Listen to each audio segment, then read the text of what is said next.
So hello students, my name is Parag Desle and I welcome you all in this lecture series on engineering thermodynamics. In the previous two sessions, we have seen fundamental definitions. We started with the definition of thermodynamics. What is thermodynamics? Then we saw macroscopic and microscopic approach. Then we saw what is thermodynamic system, its types, open system, closed system, isolated system. Then we saw basic definitions of like path, process and cycle, thermodynamic cycle. We saw what is homogeneous system, heterogeneous system. We also discussed what is quasi-static process, what is meant by thermodynamic equilibrium, and at the end we saw zeroth law of thermodynamics. So if you have not seen those videos, I recommend you to start with the first lecture itself so that you can go in a better continuity. So in the today's session, we are going to continue our discussion with the definition of heat and work.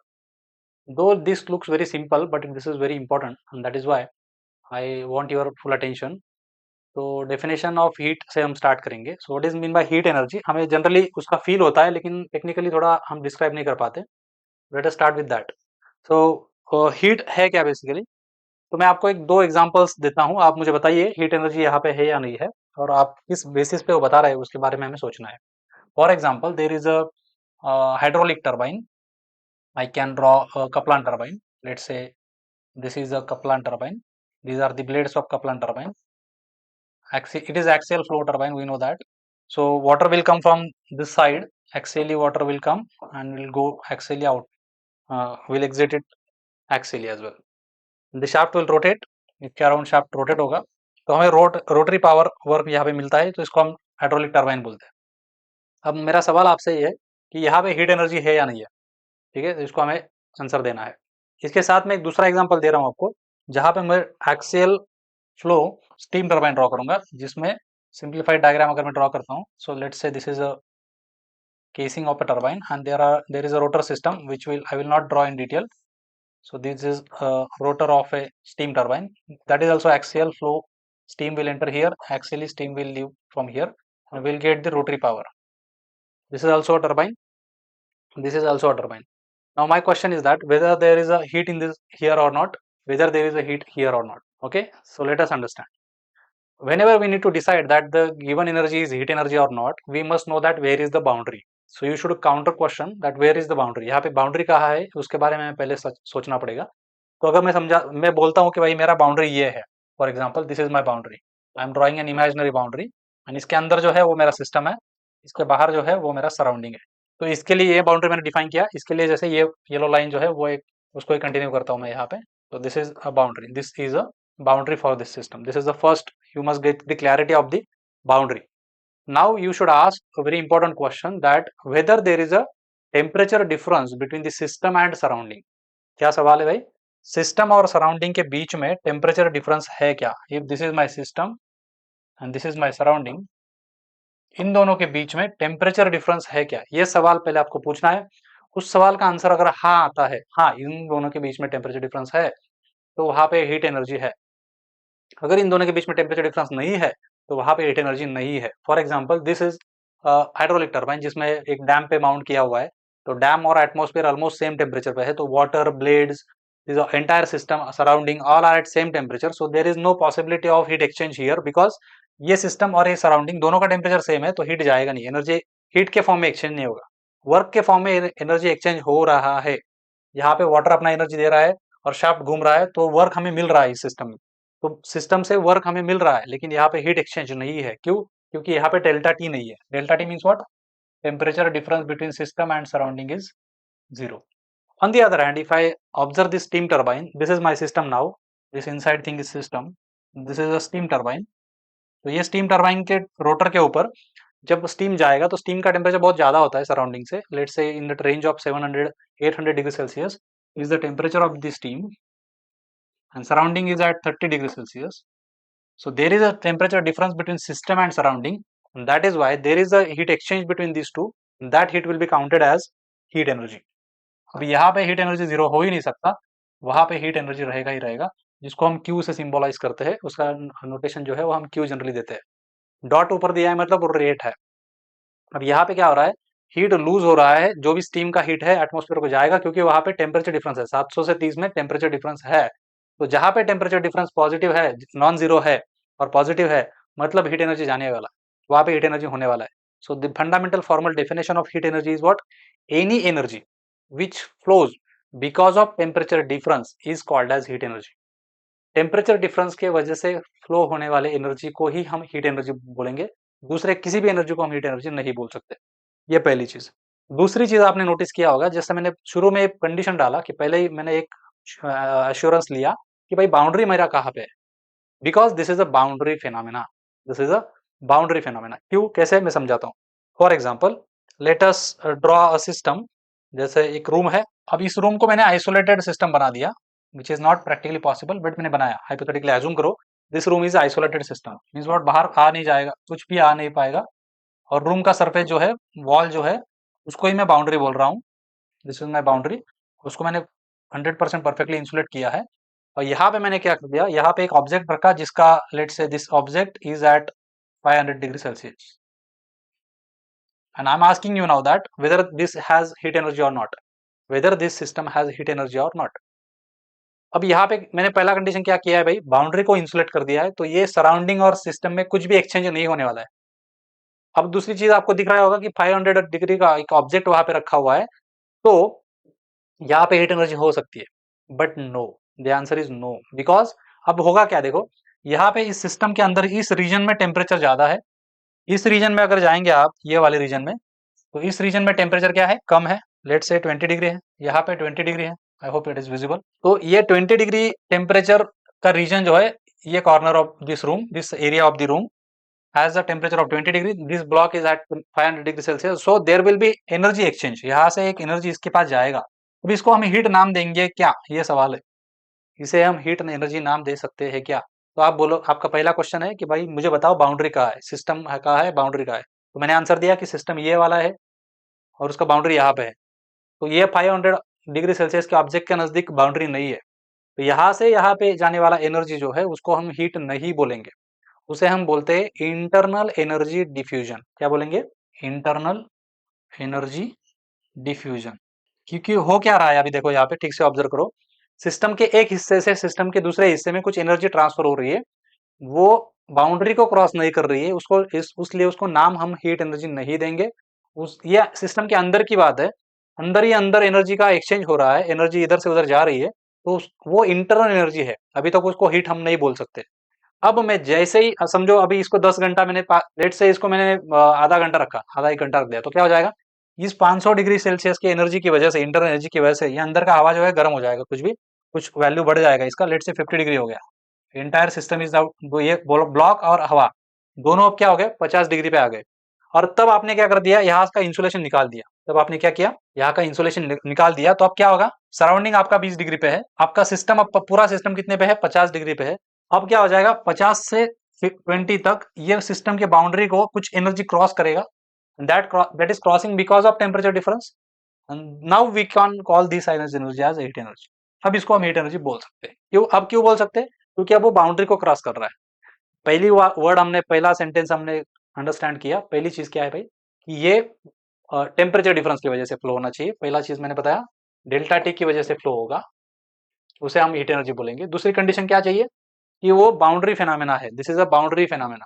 उसने boundary को cross करना चाहिए, तभी हम उसको heat बोलेंगे. अंदर के अंदर जो हो रहा है, उसको इंटरनल एनर्जी डिफ्यूजन बोलेंगे. नोटेशन जैसे मैंने बताया, इसका नोटेशन जो है वो क्यू है, और उसका यूनिट जो आएगा हमेशा जूल्स में आएगा. क्यू अगर बोलते हैं तो उसका यूनिट जूल में आएगा. हर सेकंड को कितना हीट हम दे रहे हैं, या सिस्टम से बाहर आ रहा है या अंदर जा रहा है, उसका जो रेट रहेगा, हर सेकंड कितना बढ़ रहा है या कम हो रहा है, उस रेट को हम क्यू डॉट से मेजर करेंगे. That will be joules per second. And joules per second is equal to watt. ठीक है, ये हो गया उसका यूनिट. साइन कन्वेंशन हम समझ लेते हैं अभी. जब भी हम सिस्टम को हीट देंगे, किसी भी सिस्टम को हम जब हीट सप्लाई करेंगे, heat added to the system will be treated as positive. ये हमें याद रखना है, बहुत बार लगेगा हमें आगे. सिस्टम को हम जब हीट देंगे तो will be treated as positive. और सिस्टम से अगर हीट हमें मिलता है तो will be treated as negative. इसको कैसे याद रखेंगे, समझो एक ऐसा सिस्टम है, उसके साइड में आप बैठ गए और सिस्टम आपकी तरफ हीट फेंक रहा है, तो आपको क्या होगा, अनकंफर्टेबल होगा, तो आपको अच्छा नहीं लगेगा. अच्छा नहीं लगता है मतलब नेगेटिव. तो इस तरह से भी आप याद रख सकते हो. इजीली याद रह जाएगा तो कोई बात नहीं. कंफ्यूजन हो रहा है तो ये जो एग्जांपल मैंने बताया, इसको याद करके फिर इसको क्लैरिटी लाना है कि भाई सिस्टम ने हीट रिजेक्ट कर दिया, सिस्टम के अंदर से हीट बाहर जा रहा है, सराउंडिंग को जा रहा है, तो वो निगेटिव ट्रीट करेंगे. सिस्टम के अंदर जो अगर हीट आती है तो उसको हम पॉजिटिव ट्रीट करेंगे। ये 5 चीजें हमें याद रखनी है। पहली चीज क्या बताया मैंने, टेम्परेचर डिफरेंस की वजह से जो हीट एनर्जी फ्लो होती है उसको हम हीट एनर्जी बोलते हैं। दूसरी चीज मैंने बताई कि ये बाउंड्री फिनोमेना है, बाउंड्री क्रॉस करना मस्ट है। तीसरी जिसका नोटेशन जो है वो क्यू है, उसका यूनिट जूल्स है, उसका रेट ऑफ ट्रांसफर का यूनिट जूल्स पर सेकंड है, उसको हम वैट बोलते हैं। चौथी चीज जो है उसका साइन कन्वेंशन है कि भाई अगर हीट अंदर आ रही है तो उसको पॉजिटिव ट्रीट करेंगे, अगर हीट बाहर जा रही है तो उसको निगेटिव ट्रीट करेंगे। These all things are written here, आप देख सकते हो। Is there anything left to be discussed? I think it is clear. Internal energy diffusion का फेनोमेना मैंने समझाया है, यहाँ पे आप आगे देख सकते हो इस डायग्राम में। तो ये एक रीजन है, सिस्टम के अंदर का एक रीजन अलग टेम्परेचर पे है, सिस्टम का अंदर का दूसरा रीजन अलग टेम्परेचर पे है। यहाँ से एनर्जी एक्सचेंज होगा, उसको हम इंटरनल एनर्जी नाम देंगे, उसको हीट एनर्जी नाम नहीं देंगे। जहाँ पे सिस्टम की बाउंड्री वो क्रॉस करेगा तब हम उसको क्या नाम देंगे, हीट एनर्जी नाम देंगे। हाई टेम्परेचर से लो टेम्परेचर तक जाएगा तब। It is a path function because ये अलग अलग पाथ से अगर जाते हैं दो स्टेट्स में, जैसे हमने point function and path function क्या होता है ये हमने लास्ट लेक्चर में इन डिटेल एक्सप्लेन किया हुआ है। वहां पे आप इसको याद अगर लेक्चर नहीं देखा है तो एक बार वो पहले देख लीजिए, फिर ये इजीली समझ जाएगा कि भाई अगर एंड स्टेट सेम है, पॉइंट नंबर 1 से लेके पॉइंट नंबर 2 तक मैं जाने वाला हूँ, तो मैं अलग अलग रास्ते से जा सकता हूँ, हीट एनर्जी में अलग अलग तरह से सप्लाई कर सकता हूँ। अलग अलग तो हर एक का क्वांटिटी अलग आएगा, हर रास्ते से सप्लाई किया हुआ हीट एनर्जी का क्वांटिटी क्या आएगा, अलग आएगा। और वो एंड स्टेट्स के ऊपर सिर्फ डिपेंड नहीं है, वो पाथ फॉलोड बाय के ऊपर भी डिपेंड है। इसलिए वो इन एग्जैक्ट डिफरेंशियल है, पार्शियल डिफरेंशियल उसको किया जाता है, इसलिए वो एग्जैक्ट डिफरेंशियल नहीं होता है। तो हम जब भी पार्शियल डिफरेंशिएशन करेंगे हीट एनर्जी का, तो क्यू को हम कभी भी डी नहीं लगाएंगे, हम डाबा लगाएंगे। इतनी चीज हमें क्लियर होनी चाहिए। तो यहाँ तक अगर क्लियर है तो हम आगे जाएंगे वर्क एनर्जी के डेफिनेशन के पास। पहला एनर्जी क्लियर हो गया, हीट एनर्जी क्या होता है। अब हम देखेंगे वर्क एनर्जी क्या होता है। तो वर्क का हमें हमें फॉर्मल जो हम सॉलिड मैकेनिक्स में जो हमारे डेफिनेशन पता है कि भाई it is a work is what, mechanical work का डेफिनेशन क्या है, it is force into it is force into displacement, force applied to displace some mass. किसी मास को हमने फोर्स लगाया और वो मास किसी एक्स डिस्प्लेसमेंट ट्रेवल करता है, तो वो force and that displacement multiplication is joules. Mechanical definition क्या है वर्क का, जिसे हम मैकेनिकल वर्क बोलते हैं, what is that, this is force into perpendicular distance. मतलब एक ऑब्जेक्ट है, इसका मास कुछ m है, इस ऑब्जेक्ट को मैंने कुछ फोर्स लगाया F और वो x डिस्प्लेसमेंट उसने ट्रैवल किया। ऐसा अगर एक बार हुआ तो ये newton metre, this is newton, this is metre, newton metre. And this definition is what, mechanical definition which is mostly used in solid mechanics. ये न्यूटन मीटर मतलब ये क्या होता है, जूल होता है, और 1 newton metre is what, 1 joule. अब इसका रेट रहेगा तो जूल्स पर सेकंड हो जाएगा, हर बार हर सेकंड में इतना हर सेकंड में उसको डिस्प्लेस कर रहा हूँ तो वो रेट हो जाएगा, फोर्स इंटू वेलोसिटी कर देंगे तो इस तरह से उसको मॉडिफाई कर सकते हैं। अब मैकेनिकल वर्क तो क्लियर हो गया, अब हम थर्मोडायनेमिक सिस्टम में उसको कैसे समझेंगे। थर्मोडायनेमिक सिस्टम में तो कोई हम ऐसा डायरेक्ट ऑब्जेक्ट को डिस्प्लेस नहीं करने वाले हैं।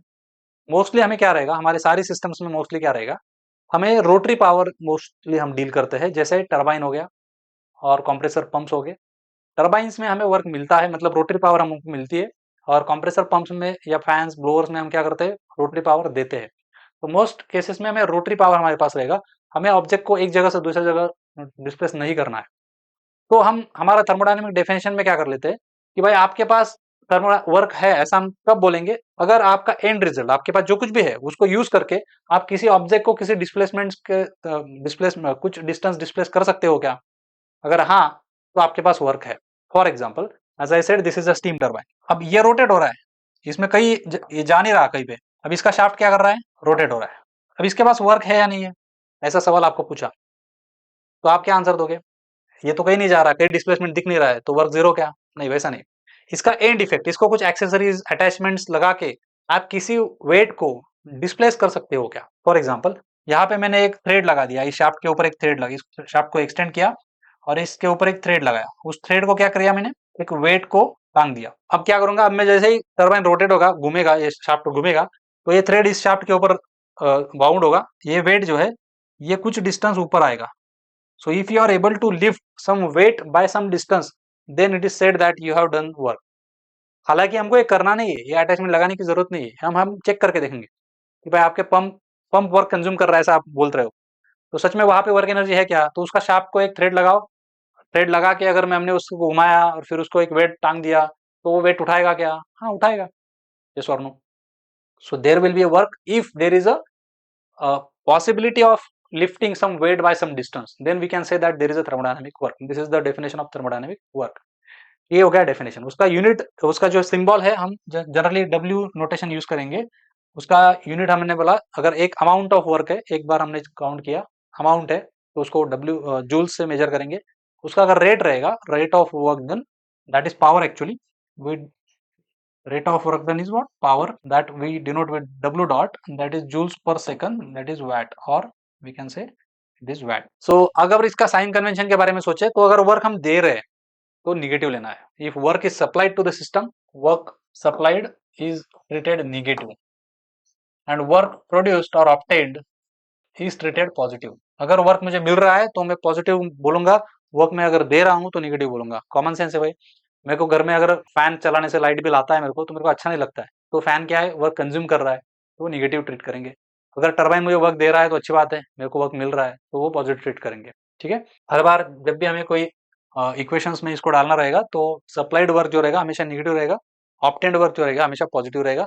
जो कुछ भी अब तक डिस्कस हुआ है यहाँ पे लिखा हुआ है, जूल्स उसका यूनिट रेट का वैट रहेगा, mechanical work is force into displacement, और थर्मोडायनेमिक वर्क में हम क्या कर सकेंगे, हम वेट को रेज कर पाना इंपॉर्टेंट है, raising of a weight by some distance. अगर हम ये कर पा रहे हैं तो we say that it we have thermodynamic, our system has done some work. Okay, उसके साइन कन्वेंशन जैसे मैंने बताया कि दिया हुआ वर्क अगर वो प्रोड्यूस कर रहा है, सिस्टम से हमें वर्क मिल रहा है तो पॉजिटिव ट्रीट करेंगे, अगर सिस्टम को हम वर्क सप्लाई कर रहे हैं तो वो नेगेटिव ट्रीट करेंगे। पंप्स, कंप्रेसर, फैन, ब्लोअर, ये सारे वर्क कंज्यूमिंग डिवाइसेस है। Turbines, engines are work producing devices. यहाँ पे एक बात और फिर से, पाथ फंक्शन, ये पाथ फंक्शन है, ये भी बाउंड्री फिनोमेना है। सिस्टम के अंदर अंदर चल रहा है तो कोई फायदा नहीं, उसने उस एनर्जी ने बाउंड्री क्रॉस करना चाहिए, तभी हम उसको वर्क बोलते हैं।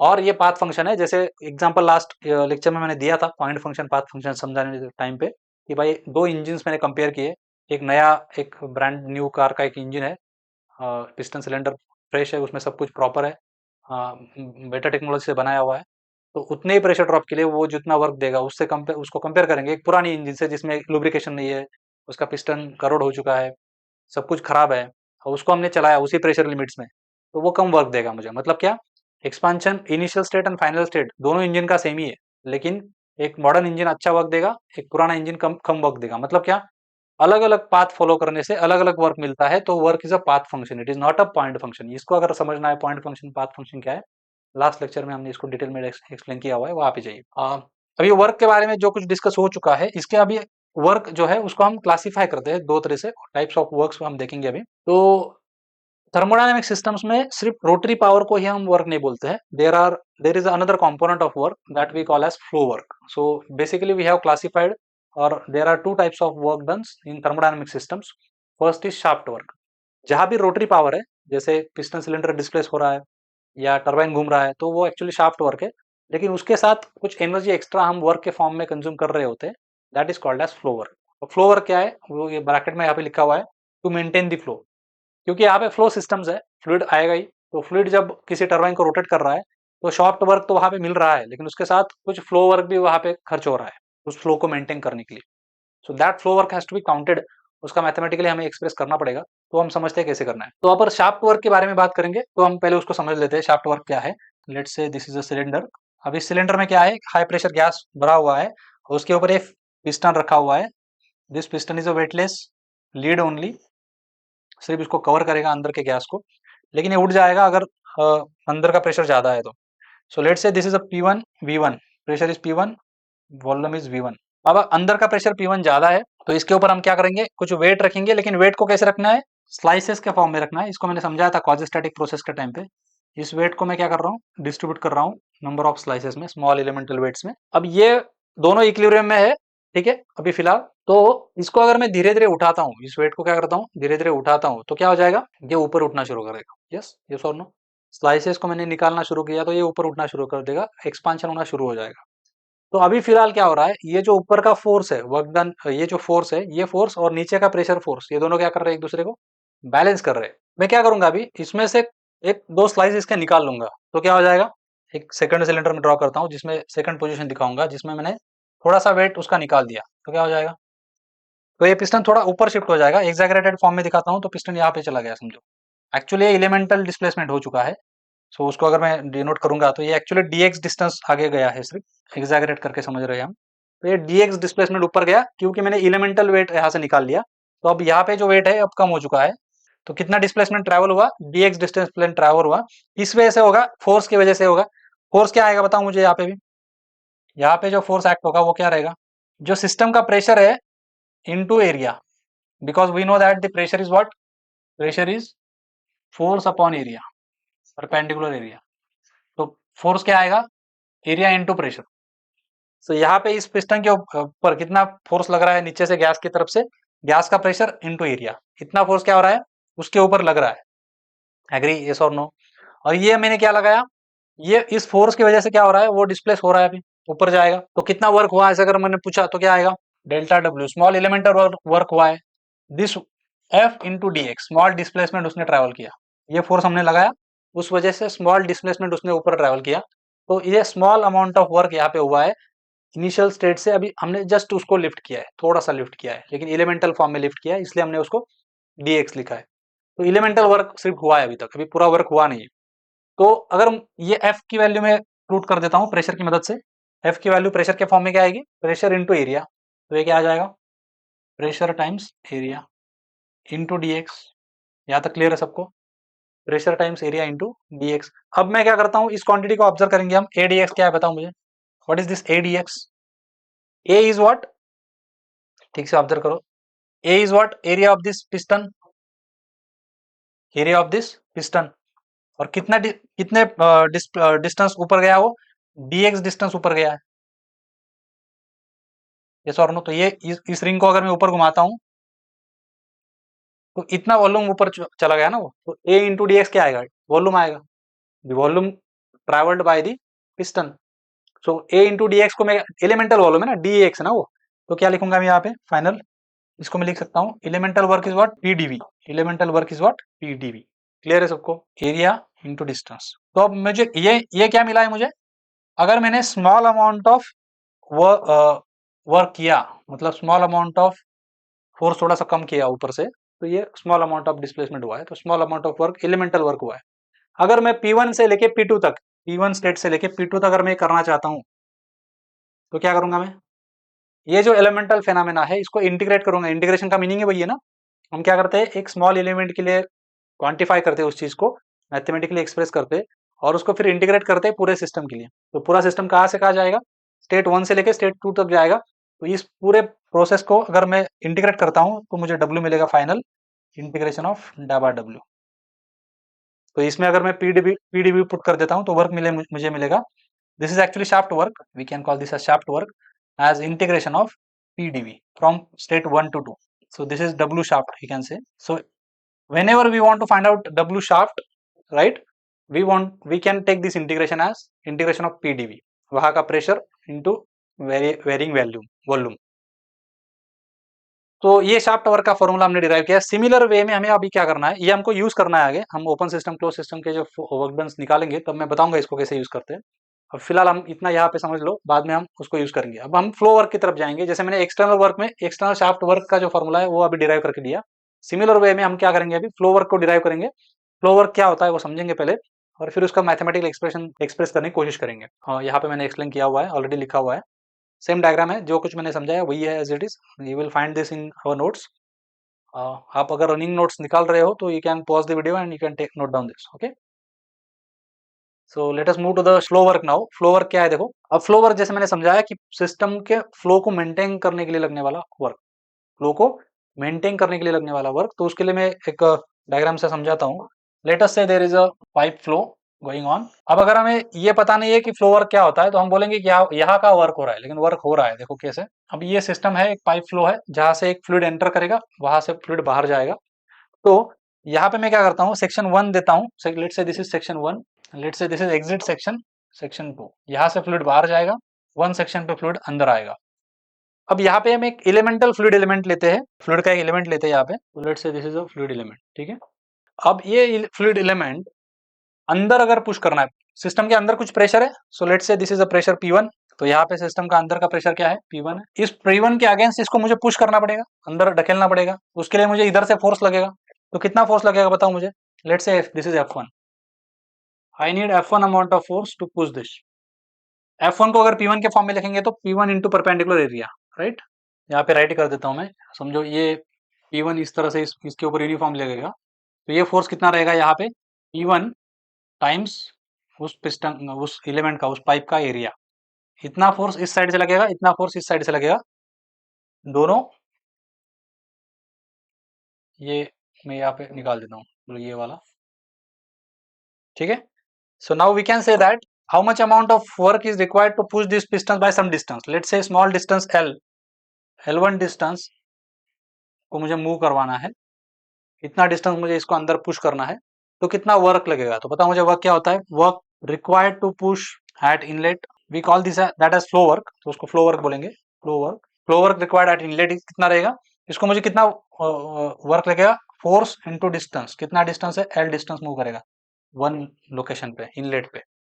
तो F1 कैसे लिखूंगा मैं, P1 इंटू ए लिख सकता हूँ, P1 को ओवरकम करके जा रहा है वो, P1 इंटू ए। तो A इंटू L1 क्या है, A is this area, this is L1, so area into L1 क्या आएगा, ये वॉल्यूम आएगा, ये इनलेट का वॉल्यूम कवर कर रहा है, वो इनलेट में वॉल्यूम डिस्प्लेस करने के लिए, तो ये क्या लिख सकता हूं मैं, P1 V1।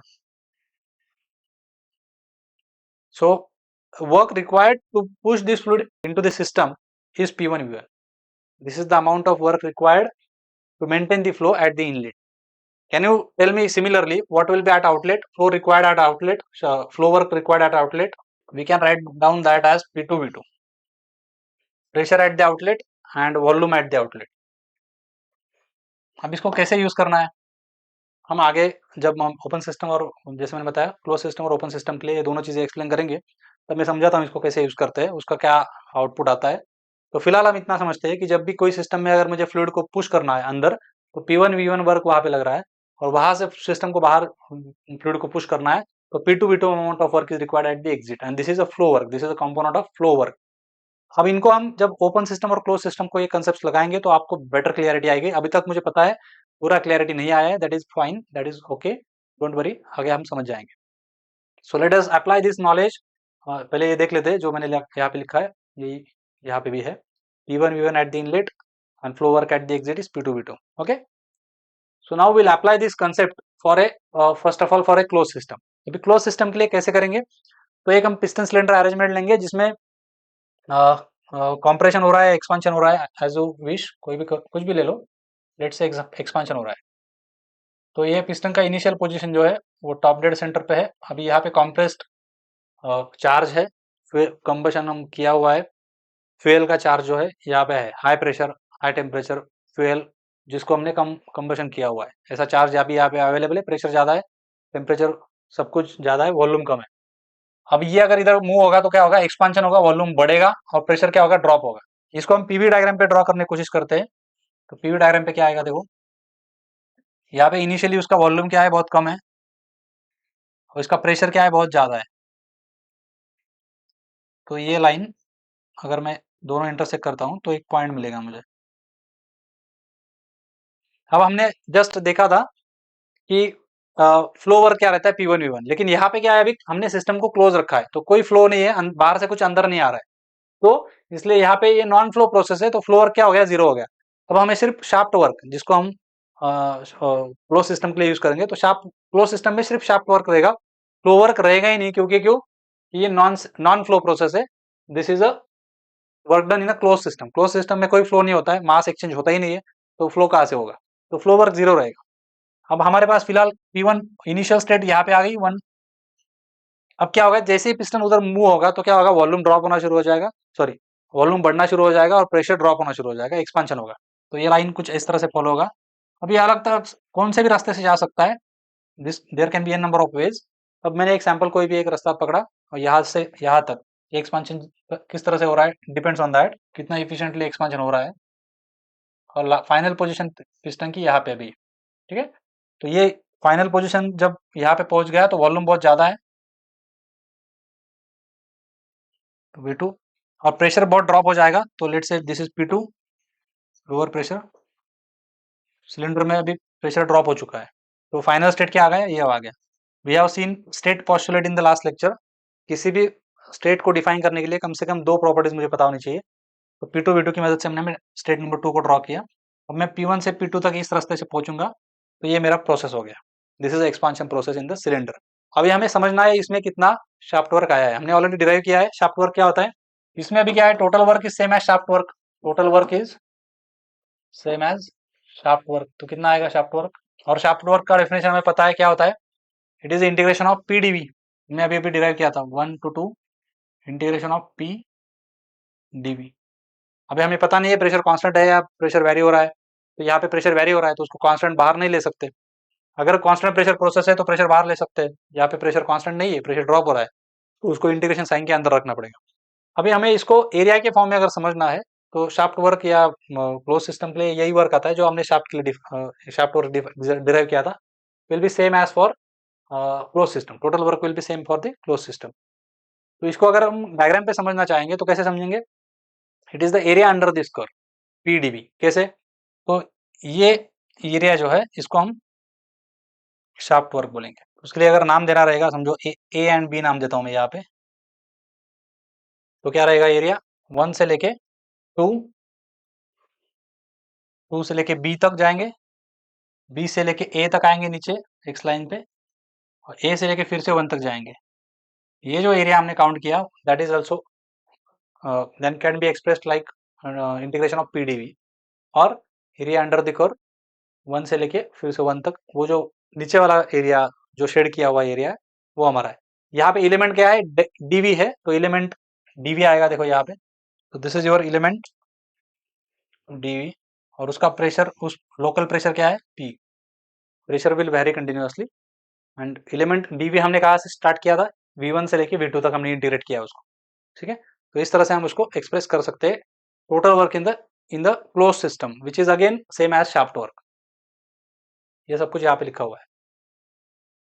ऑफकोर्स ये हम डाबा डब्ल्यू के फॉर्म में भी पहले लिख सकते हैं इंटीग्रल। ये हमने ऑलरेडी लिखा था लास्ट पहले स्लाइड्स में, इसलिए मैंने डायरेक्ट ये लिख के दिया। So now will go for the open system. अब जब ओपन सिस्टम की बात करेंगे तो उसमें total work, shaft work and flow work तीनों आएंगे। इस केस में हमने फ्लो वर्क को क्या कर दिया था, 0 कर दिया था, क्योंकि ये क्लोज सिस्टम है। अब ओपन सिस्टम के लिए दोनों रहेंगे, तो हमको दोनों को यूज करना पड़ेगा टोटल वर्क फाइंड करने के लिए। तो अगर यही हम ओपन सिस्टम के लिए करते हैं तो क्या होता है देखो। अब ओपन सिस्टम में क्या रहेगा, if I draw the same thing for open system, open system में हम inlet valve and exit wall दोनों रखेंगे। और जब हमारा प्रोसेस चल रहा है तब इनलेट से और एग्जिट से फ्लूइड आएगा जाएगा। ठीक है, so there will be inlet wall and exit wall. Now there is a piston at initial position. Now piston will move to the final position. Volume expand होगा तब फ्लूइड कुछ अंदर आएगा। यस, बाद में एट द एंड जब exhaust stroke होगा तो बाहर भी जा सकता है। डिपेंड्स ऑन कि भाई कब क्या लगेगा, लेकिन हम एक्सप्रेशन डिराइव करते टाइम पे दोनों को लेंगे। तो यहाँ पे अभी क्या हो रहा है देखो, इनिशियल स्टेट पे क्या है, P1 उसका अगर अंदर का प्रेशर बहुत हाई है तो लेट से P1 is the initial pressure, and final P2 initial volume, sorry initial volume is V1। तो स्टेट का आएगा, ये आएगा। और यहाँ पे भी फ्लो हो रहा है, तो आपको याद होगा इनलेट के लिए जो फ्लो वर्क लगता है पुश करने के लिए, तो वो क्या होता है P1 V1। तो P1 मतलब क्या, ये डिस्टेंस P1, ये वर्टिकल डिस्टेंस, ये डिस्टेंस क्या है, ये P1 है। और ये डिस्टेंस क्या है, ऑन दिस डायग्राम है, डिस्टेंस नहीं है वो, मतलब on this diagram it is distance. तो ये एक्चुअली वॉल्यूम है, ये V1 और ये P1, इनका मल्टीप्लीकेशन इस डायग्राम पे क्या आ रहा है, ये एरिया आ रहा है। So what is that, P1 V1 हमको पता है, फ्लो वर्क एट इनलेट है ना। So flow work at inlet is how much, P1 V1, we know that. अब जिस भी रास्ते से जाएगा वो कुछ भी एक्सपांशन करके यहाँ तक पहुंचेगा, जिस रास्ते से पहुंचेगा पता नहीं, लेकिन फाइनल अगर P2 है प्रेशर और फाइनल वॉल्यूम अगर V2 है, तो ये जो लाइन है, ठीक है, P2 V2, इसके ये जो रेक्टेंगल दिख रहा है आपको, ये एरिया क्या है, फ्लो वर्क एट एग्जिट है, flow work at the end है ना। तो एट द एंड प्रेशर कितना है, P2 है, वॉल्यूम कितना है, V2 है।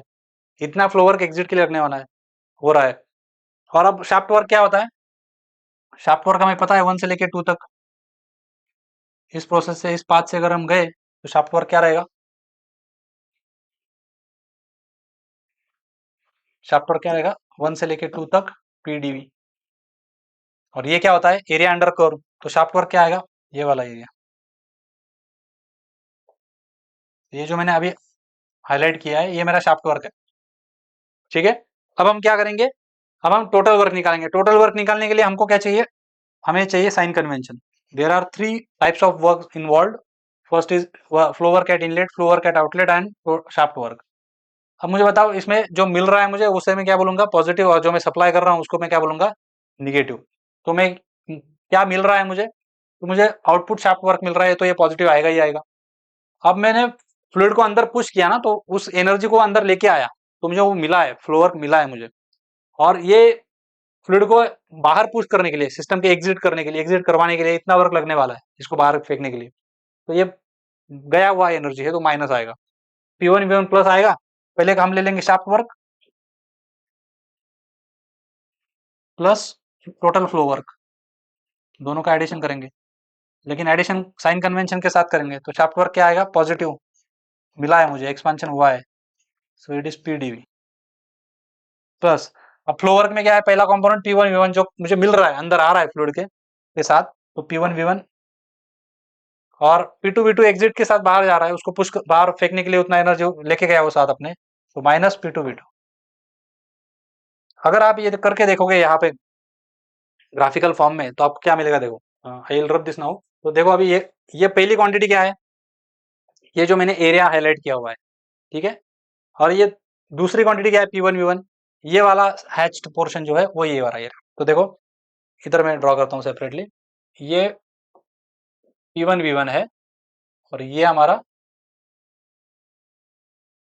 इंटीग्रेशन पीडीवी है, सही है। तो इनको हमने क्या कर दिया, दोनों को ऐड कर दिया, तो मुझे टोटल एरिया मिल गया। ये क्या हो गया, ये यहां तक क्या आ गया, अभी यहां तक ये ड्रॉ हो गया। उसमें से हमको क्या करना है, P2 V2 क्या करना है, माइनस करना है। मतलब ये जो क्वांटिटी है, ये वाली क्वांटिटी, ये P2 V2, इसको अगर माइनस कर देता हूं तो क्या बचेगा बताओ मुझे, क्या बचेगा, तब मुझे ये वाला एरिया बचेगा। And what is this area, this area is area behind the curve, इसको बोलते हैं अंडर द कर्व, इसको बोलते हैं बिहाइंड द कर्व। ये कर्व का फाइनल पॉइंट है ना, ये इनिशियल पॉइंट है, ये फाइनल पॉइंट है। तो इसके नीचे वाले कर्व को एरिया अंडर कर्व बोलते हैं, और इसके पीछे वाले कर्व को एरिया बिहाइंड द कर्व बोलते हैं। तो ये जो तीनों मिलके जो बन रहा है वो क्या बन रहा है, एरिया बिहाइंड द कर्व बोला बन रहा है, क्योंकि हमने इस टोटल में से ये अभी जो ऑरेंज निकाला मैंने, ये P2 V2 है। ये कितना है, ये P2 V2 हमने माइनस करने के बाद इतना ही बचता है। तो ये इसका फाइनल रिजल्ट क्या आएगा, एरिया बिहाइंड द कर्व। कौन सा एरिया रहेगा, समझो अगर मैं ये 1 2 है, तो इसको मैं C और D नाम देता हूँ, C एंड D। तो क्या आएगा एरिया, ए एरिया 1 से 2, 2 से लेके C तक, C से लेके D तक, D से लेके 1 तक। तो इसको मैं ऐसे लिखूंगा, area 1 2 C D and again 1. So this is the area behind the curve. So what is the total work for the closed system? It is area under the curve.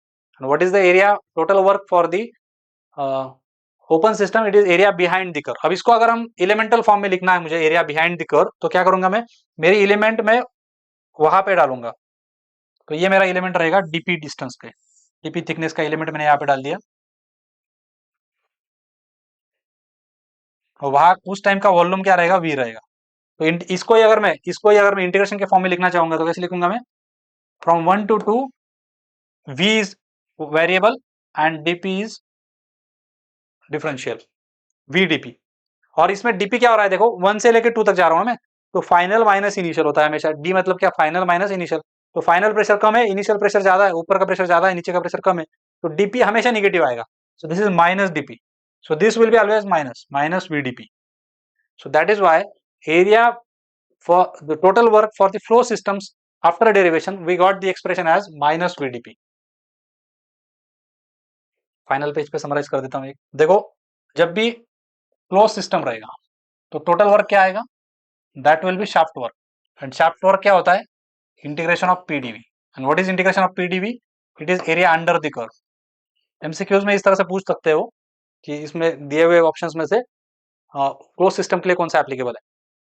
Open system में क्या रहेगा देखो, open system में total work जो है दोनों का addition आ जाता है, W total is what? Shaft work plus flow work, shaft work plus flow work, और आफ्टर डेरिवेशन क्या आता है? Minus VDP. यस, और ये क्या रहेगा? एरिया बिहाइंड द कर्व रहेगा. I hope now this is very clear. जब भी क्लोज सिस्टम रहेगा तो एरिया अंडर कर्व लेना है, ये रहेगा PV डायग्राम पे, और जब भी ओपन सिस्टम रहेगा तो एरिया बिहाइंड द कर्व लेना है PDV डायग्राम पे. ठीक है, this area. That is how we have summarized this whatever we have learn. यही यहाँ पे एक्सप्लेन किया हुआ है. In that case minus DP VDP आता है. So total work in the flow process is shaft work plus flow work, that is 1 to 2 minus VDP. That was the today's discussion. I hope you enjoyed this session. We expect your feedback in the comment section. अगर आप YouTube पे देख रहे हो तो जरूर हमें feedback बताइए. अगर अच्छा लगा है तो जरूर लाइक बटन क्लिक कीजिए, आपके दोस्तों के साथ जिसको जरूर शेयर कीजिए. हमने ऐप पे इसकी बैचेस भी लॉन्च कर दी है, तो आप ऐप पे भी बोध निधि नाम का ऐप आप अगर डाउनलोड करते हैं, अभी तक नहीं किया है अगर, तो प्ले स्टोर पे अवेलेबल है, वहाँ से डाउनलोड कीजिए. वहाँ पे बैचेस अवेलेबल है. See you in the next lecture. Take care. Good day. Bye bye.